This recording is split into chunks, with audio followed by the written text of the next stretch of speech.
The Save Screen Save Kids campaign launch, organized by Cheche Vigenda Family TV in a bid to promote safe content for consumption among the community, was officially opened up by the Minister of Health, Dr. Jane Ruth Acheng, who represented the First Lady.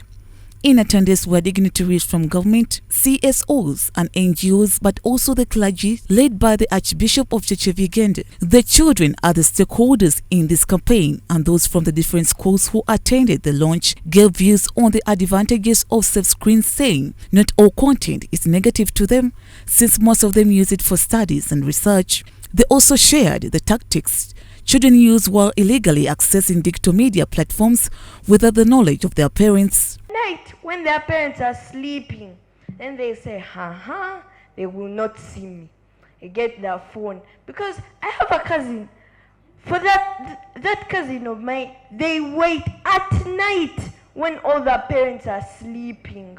When you think that the child is sleeping, they wait when they have all slept. They even walk around the house to make sure that all of you are asleep, so that they can do what they are doing. When you all don't know, then they're in the morning, when it is approaching morning, then starts hearing like signals of people waking up.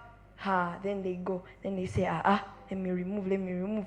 Then the Executive Director of the Uganda Bureau of Statistics, Dr. Chris Mukiza, during the launch appealed to the parents to take serious initiatives in order to safeguard their children and regulate what they watch on screens so as to groom morally upright children. One of the reasons that children, the parents have no time these days, so they give them these screens, these computers, these phones. But we need a different style of looking after these children. For example, if you give them games, playing football, the way for us we grew.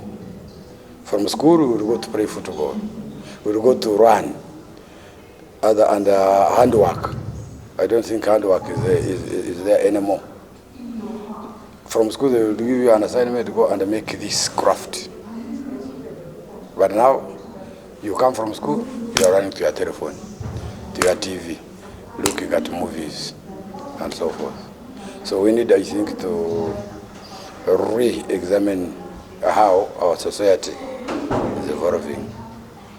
In the same light, Charles Saraja, a member of the Interreligious Council Uganda, added that parents have failed to nurture their children and the societies have also neglected their role. He related to the COVID-19 times where parents failed to educate their children, which led to the regrettable experiences during that time. But one, we have failed as parents. It was very clear that we have failed. And number two is that our traditional safety nets that we're expected to nurture our children in our communities have also failed. And then lastly, we have also failed in terms of law enforcement as a country, because parents are negotiating around some of these issues, and of course the challenge continues before us.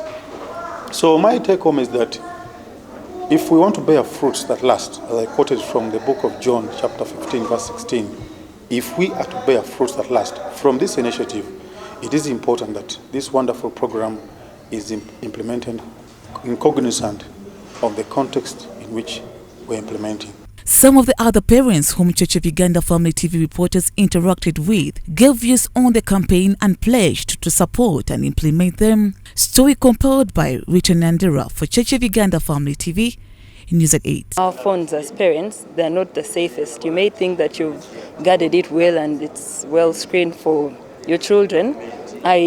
With time, you come to learn that it's not the safest thing, because once you put in your details, let's say in a Google account, and you say you may be 35, that means Google will suggest content that's for 35-year-olds. I have hopes that it will. I know in my own family, with my own child, my wife and I have implemented our own ideas, and we heard about how to do this from someone else, and really it wasn't the lack of a willingness to do it, it was just lack of how do I do this? How do I help my children? And so when we're given real tools to work with, parents are given real tools to work with, and they're given the support